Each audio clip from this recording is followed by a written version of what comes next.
الإسلام الخالدة وتحية الإسلام السلام. السلام عليكم ورحمة الله وبركاته.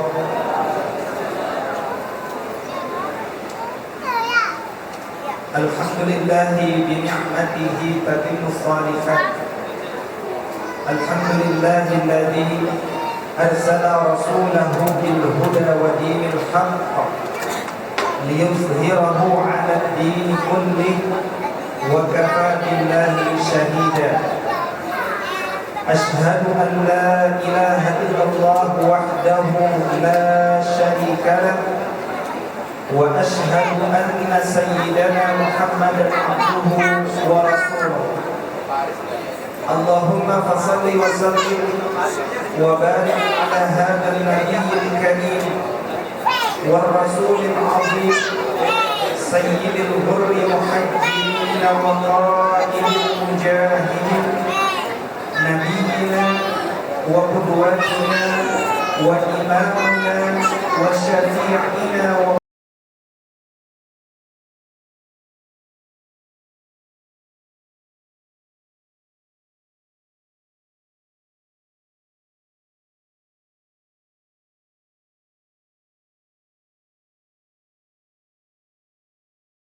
orang tua kami, ibu-ibu, saudara, anak-anak dan para pemuda yang semuanya mudah-mudahan dibanggakan oleh Allah Subhanahu wa Ta'ala. Alhamdulillah, ternyata Allah menjadikan umur kita hingga bertemu dengan malam keberapa? 27 Lebaran berapa hari lagi? Alhamdulillah sampai sumpah kita lebaran berapa hari lagi. Begitu fokusnya dan begitu seriusnya kita untuk mengejar malam yang penuh kemuliaan itu. Allah a'lam, malam itu sudah lewat atau belum, tidak terlalu penting bagi kita. Yang jelas mudah-mudahan kalaupun malam itu belum lewat, mudah-mudahan kita adalah jamaah atau umatnya yang ketika malam itu diturunkan kita sedang berada dalam kondisi terjaga, dan kajian ini mudah-mudahan tidak mengantarkan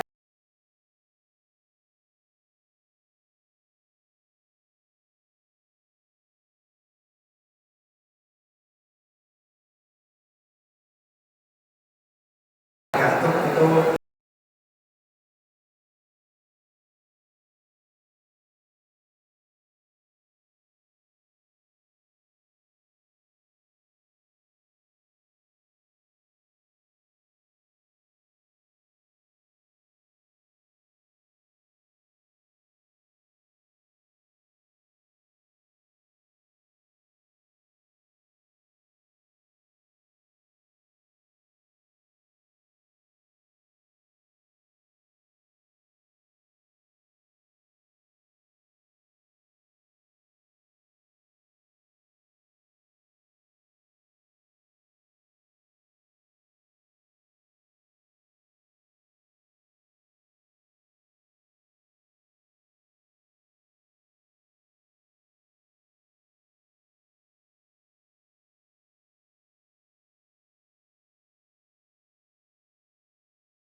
Tentunya adalah karena terbatasnya umur kita.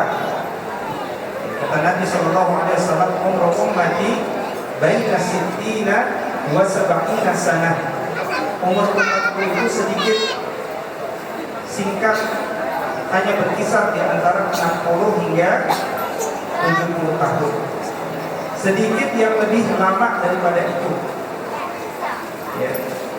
Makanya kemudian di antara umur yang sudah sedikit itu ternyata dosa kita justru banyak dan amalan kita sungguh sedikit, sehingga rasanya tidak pantas bagi kita untuk menghadap Allah Subhanahu wa taala dengan kondisi sedemikian. Belum lagi kalau kita dihadapkan kepada pertanyaan-pertanyaan penting di yaumul qiyamah. Makanya kemudian kita berharap sekali kita termasuk hamba-Nya yang diturunkan malam yang penuh kemuliaan itu. Dan malam ke-27 ini adalah satu di antara malam yang sangat diyakini oleh para sahabat Nabi generasi tabi'in berdasarkan hadis-hadis yang sahih. Di antara pilihan-pilihan atau keyakinan terhadap hadis yang lain ini. Hadis ini berbunyi, hadis ini diriwayatkan dari seorang sahabat, dan sahabat ini adalah sahabat Ansar. Siapa namanya? Namanya adalah Sahal Abul Abbas Ibni Sa'id As-Sa'idi radhiyallahu ta'ala anhu. Hadis ini diriwayatkan seorang sahabat yang berasal dari kalangan Ansar yang bernama Sahal Ibni Sa'ad As-Sa'idi. Siapakah sosok ini? Kalau kita teringat dengan nama ini, kita akan segera teringat bahwa Sahal Ibni Sa'ad As-Sa'idi adalah satu di antara sahabat Nabi Sallallahu Alaihi Wasallam yang pertama kali berbaiat kepada Rasulullah Sallallahu Alaihi Wasallam, dan termasuk dalam golongan bersama kelompok orang-orang salih seperti Abu Dzar Al-Ghifari, Muhammad bin Maslamah,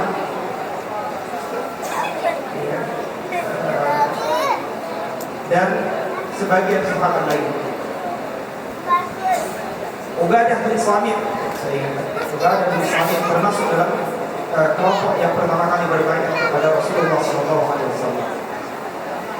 Dan beliau ini dikenal sebagai periwayat hadis. Ada 188 hadis yang diriwayatkan oleh sahabat ini, dan sahabat ini wafat pada tahun 91 Hijriah. Itu sekilas tentang sahabat. Tidak terlalu banyak kisah tentang beliau. Di dalam kitab Siyar A'lam Nubala saya tidak temukan bahkan biografi tentang beliau. Tapi cukuplah dari sedikit informasi yang kita dapatkan tentang sahabat ini. Beliau mengatakan, suatu ketika ja'a rajulun ila Nabi sallallahu alaihi wasallam. Datanglah seorang laki-laki, tidak diketahui namanya siapa, dan tidak penting juga di dalam agama ini untuk terlalu mengetahui siapa orang tersebut, karena ada yang lebih penting yang akan disampaikan terkait kedatangan laki-laki ini menghadap Nabi Sallallahu Alaihi Wasallam. Dia langsung bertemu dan menghadap Nabi Sallallahu Alaihi Wasallam. Apa yang dikatakan? Pemuda itu kemudian berkata, "Ya Rasulullah, wahai utusan Allah, dullani ala amalin, tunjuki aku sebuah amal. Dullani ala amalin idza amiltuhum ahabbani Allah wa ahabbani an-nas." Tunjuki aku satu amal yang kalau aku mengikuti dan beramal dengan satu amal yang engkau ajarkan itu, maka Allah Subhanahu wa ta'ala akan mencintaiku, dan masyarakat manusia pun akan mencintai aku. Ini pertanyaan daripada seorang laki-laki itu. Maka kemudian Nabi SAW mengatakan, ada dua hal yang pantas engkau beramal dengannya, yang dengan dua perkara itu keinginanmu, kehendakmu untuk dicintai Allah Subhanahu wa taala di yaumul qiyamah dan di dunia, dan dicintai manusia di dunia, yang pertama adalah izhad fid dunya ahabbani Allah. Zuhudlah kalian di dunia, maka Allah Subhanahu wa taala akan mencintaimu. Yang pertama adalah zuhudlah kalian kepada dunia, maka Allah Subhanahu wa taala akan mencintaimu. Ini amal yang pertama. Izhad, kata perintah, fi'il amal, ya, menunjukkan betapa mulianya amal ini, betapa tingginya amal ini, sehingga perkara ini menjadi satu di antara 4 hal besar yang selalu terus-menerus dibicarakan di dalam agama ini, menurut siapa tadi? Al-Imam Ibnu Hajar Al-Haytami. Yang kedua, kata Rasulullah SAW, izhad fima indan nas ahabbani yakan nas. Zuhudlah kepada apa yang dimiliki oleh manusia, maka niscaya manusia akan mencintainya. Jadi dua-duanya zuhud, tetapi terdapat 2 perkara. Yang pertama adalah zuhud kepada dunia, dan yang kedua adalah zuhud kepada apa yang dimiliki oleh manusia. Maka kemudian menjadi pertanyaan bagi kita. Yang pertama, kalau begitu apa makna zuhud? Apa makna zuhud? Yang pertama, saya mengutip apa yang ditulis oleh Al-Imam An-Nawawi rahimahullah ta'ala, seorang ulama besar dari mazhab Asy-Syafi'i. Beliau mengatakan bahwa yang disebut dengan az-zuhud adalah merasa cukup dengan sesuatu yang halal yang kalian miliki. Kata kuncinya ada pada kata kecukupan. Merasa cukup. Cukup dalam bahasa agama menggunakan terminologi apa? Cukup dalam bahasa agama qanaah. Ya, qanaah. Qanaah itu bagian daripada zuhud. Qanaah itu adalah bagian daripada zuhud.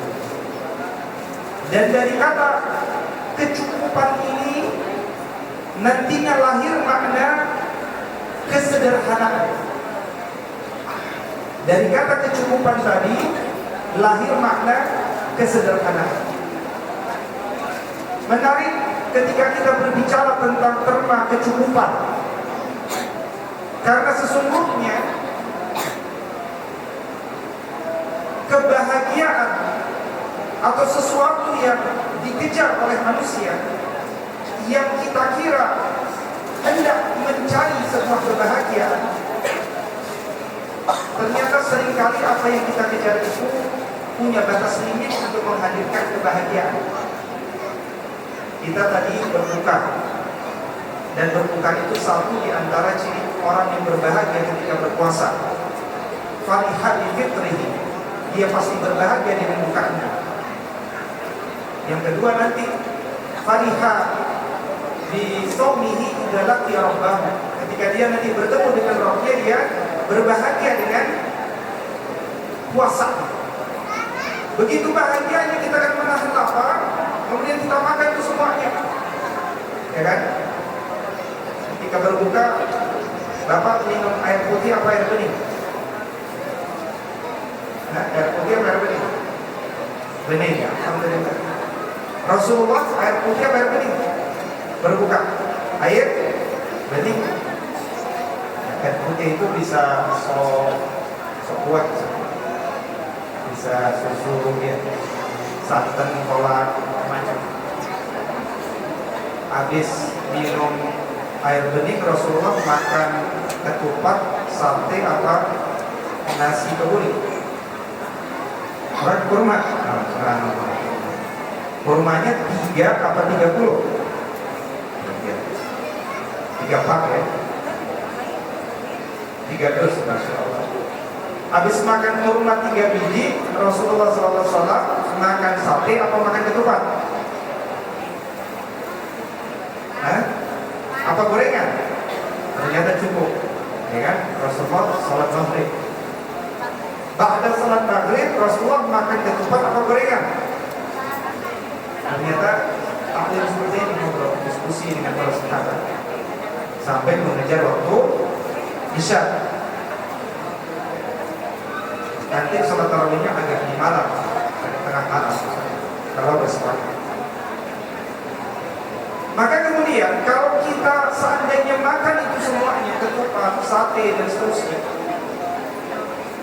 yang tadinya lapar kemudian menjadi kenyang, bahagia, katanya kita bahagia. Tetapi ternyata kita pada titik tertentu, ketika kita disuruh lagi makan pizza, suruh lagi makan donat, pizza dan donat itu rasanya sudah tidak lagi menjadi kebutuhan dan kenikmatan. Rasanya malah kita udah muak, cukup, meskipun warnanya menarik, ya kan? Rasanya kita pasti udah lupa, itu pasti enak sekali. Harganya juga mahal. Tetapi kemudian ternyata kebahagiaan yang kita definisikan itu ada batasnya, ya kan? Ada batasnya. Demikian juga, itu contoh sederhana makan. Demikian juga sebenarnya dengan kekayaan.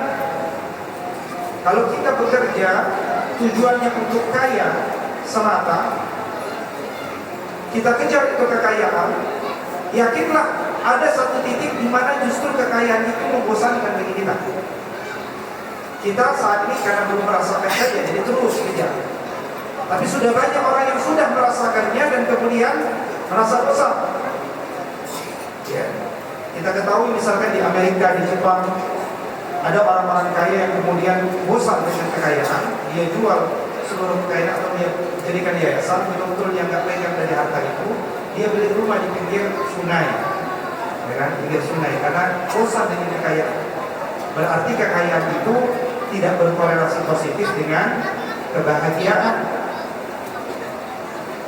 Nggak usah jauh-jauh ke Amerika sama ke Jepang, saya juga sudah bertemu dengan beberapa orang yang seperti itu juga. Ada seorang pengusaha di Surabaya, ya, punya perusahaan kaya luar biasa, tapi merasa kering. Sampai akhirnya dia memutuskan, dah saya nggak mau lagi berusaha, ya, saya mau pindah aja ke pesantren di kampung sama anak dan istri, tanpa dibiayai oleh perusahaan itu. Perusahaannya dikasih sama saudaranya, dia nggak mau dibiayai, betul-betul dia pengen hidup apa adanya di pesantren. Ya. Ada, sehingga temannya dia diskusi dengan saya, apa saya juga harus seperti itu. Kebetulan dia juga punya perusahaan, ya, kayaknya saya gitu aja deh, daripada bekerja dan seterusnya, apa yang dikejar. Ternyata dari situ saya semakin menyimpulkan kekayaan itu tidak berkorelasi dengan kebahagiaan. Makanya kemudian kalau kita buka di dalam Al-Quran, kata kebahagiaan itu insya Allah hanya ditemukan dalam satu ayat. Kata kebahagiaan di dalam Al-Quran itu paling puncaknya menggunakan terma. Hanya tahu kata kebahagiaan di dalam Al-Quran menggunakan terma as-sa'adah. As-sa'adah. As-sa'adah itu hanya satu, Pak. Hanya satu ayat di dalam Al-Quran. As-sa'adah, lawannya as-syaqawah, ya, kesedihan, penyesalan. Itu ada di dalam 8 ayat. As-syaqawah. Saya ada tulis di dalam blog saya Subra.com itu kajian tentang konsep kebahagiaan di dalam Islam. Sa'adah satu. Sebagaimana ketika Allah Subhanahu wa taala mengatakan bahwa Islam itu jalan cahaya. Cahaya itu menggunakan terma di dalam Al-Quran. Cahaya. An-nur. An-nur ini jamak atau mufrad, singular atau plural? Singular. Pluralnya apa?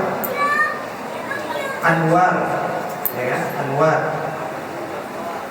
Anwar, ada namanya Pak Anwar. Nah, itu cahaya-cahaya. Kalau kita berdoa minta cahaya, minta dimasukkan dalam cahaya, doanya minta ke An-Nur atau ke Al-Anwar. Allahumma najjina minadh dhulumati ilan nur. Ya Allah, pindahkanlah aku dari kezaliman, selamatkan aku dari jalan kegelapan menuju jalan cahaya. Jalan cahaya itu satu. Tetapi jalan kegelapan, jalan kezaliman itu banyak. Sehingga kemudian kita harus fokus kepada yang satu. Karena kebenaran itu juga aslinya satu. Ya. Ketika menggunakan kata kebenaran, realitas kebenaran, Al-Quran menggunakan kata singular atau kata plural. Singular al-haq. Makanya kemudian Allah katakan famada ba'dal haqqi illa ad-dhalal. Apalagi sesudah kesesatan, sesudah kebenaran yang sudah kalian temukan dan realitasnya cuma satu itu, kecuali kesesatan yang banyak. Sehingga untuk mengingatkan manusia untuk tetap fokus di dalam jalan kebenaran itu, Nabi SAW sampai menggambar di atas padang pasir. Ya, ketika menjelaskan firman Allah Subhanahu wa taala, wa anna hadza siratin mustaqiman fattabi'uhu wa la tattabi'us subula fatafarraqa bikum an sabilihi dzalikum wassaqum bihi la'allakum tattaqun. Ini jalan yang satu itu, jalan yang lurus itu. Fokus kepada jalan itu. Apalagi umur kita cuma sedikit. Udah cuma sedikit, kita sering dengarkan panggilan-panggilan ke kanan dan ke kiri. Inilah satu konsep dasar yang sejak awal diajarkan di dalam agama ini, agar kita tidak pernah melupakan zuhud. Para ulama mengatakan, saya kutip pendapatnya Ibrahim bin Adham radhiyallahu taala anhu. Beliau mengatakan bahwa zuhud itu terbagi tiga menurut beliau. Zuhud itu terbagi tiga. Yang pertama zuhud yang sifatnya fardu, wajib. Ini zuhud dilihat daripada hukum sifatnya. Ketika manusia zuhud terhadap segala sesuatu yang haram, ya. Jadi ada zuhud terhadap yang haram, kemaksiatan atau bahkan musyrik kepada Allah Subhanahu wa taala, berlaku syirik kepada Allah Subhanahu wa taala, maka fardu sifatnya dan fardu hukumnya. Ini zuhud yang bersifat fardu. Yang kedua, menurut Ibrahim bin Adham, zuhud bersifat utama, keutamaan, yakni zuhud terhadap sesuatu yang sifatnya halal. Zuhud terhadap yang halal itu hukumnya utama, keutamaan, ada fadilah. Dan Ramadan ternyata mengajarkan kepada kita untuk meninggalkan yang haram apa yang halal. Ya, yang halal. Ini pelajaran zuhud Ramadan. Kalau yang halal saja kita terbiasa untuk meninggalkannya di waktu periode tertentu yang seharusnya halal bagi kita, apalagi yang haram, apalagi yang syubhat. Makanya kemudian zuhud terhadap yang syubhat itu masuk kepada kategori zuhud yang ketiga, yaitu zuhud yang sifatnya menyelamatkan. Zuhud yang sifatnya menyelamatkan, yaitu zuhud terhadap sesuatu yang bentuknya syubhat. Syubhat itu boleh-boleh saja kita lakukan. Tetapi Nabi SAW, kalau kita ingat pesannya, apa kata Nabi SAW? Innal halal bayyin wa innal harama bayyin wa bainahuma umurun mushtabihat. Yang halal itu jelas, yang haram itu jelas. Di antara keduanya terdapat satu perkara yang hukumnya abu-abu, meragukan. Tetapi apa kata Rasulullah SAW? Faman waqa'a asy-syubhat waqa'a fil haram karra'i yar'a hawla al-khima yushiku an yarta'a fihi. Jangan terbiasa untuk mengerjakan sesuatu, memakan sesuatu, melakukan sesuatu, mengikuti sesuatu yang sifatnya syubhat. Itu persis seperti seseorang yang sedang menggembalakan kambing di sekitar lubang yang besar. Tanpa sadar tiba-tiba kemudian dia tidak lagi bisa membedakan antara yang halal dan yang haram, dan dia terjerumus dan jatuh ke dalam lubang yang besar itu. Nah, ini nasihat dari Nabi SAW. Kenapa? Kalau seseorang terbiasa dengan sesuatu yang sifatnya meragukan, khawatir walaknya terhadap kebenaran itu menjadi berkurang. Sementara agama ini selalu mendorong manusia untuk semakin kuat kecintaannya, ketundukannya kepada yang halal. Termasuk juga nanti dalam perkara turunan. Ya, misalkan hari ini kita melihat ada banyak penyakit masyarakat, virus-virus LGBT, LGBT. Apa kepanjangannya, Pak? LGBT. Lesbian, gay, biseksual, dan transgender. Islam itu berbicara tentang perkara itu dalam konteks pendidikan anak, misalnya. Ya. Mengapa sih anak laki-laki, ya bahkan sesama anak laki-laki kalau udah umur 10 tahun, kata Nabi SAW, pisahkan tempat tidurnya, jangan satu selimut. Kenapa sih? Ya, Aisyah radhiyallahu taala anhu sering diberikan boneka oleh Rasulullah SAW untuk bermain. Kenapa sih laki-laki dengan perempuan di dalam memperbaiki imam yang lupa atau salah, cara memperbaikinya berbeda? Kenapa sih laki-laki itu dilarang menggunakan sutra dan emas? Nah, itu contoh kasus saja bagaimana Islam itu hadir menguatkan fitrah manusia yang kalau dia lahir sebagai laki-laki, dia akan semakin kuat laki-lakinya. Dan kalau dia lahir sebagai wanita, dia akan semakin kuat sifat kewanitaannya.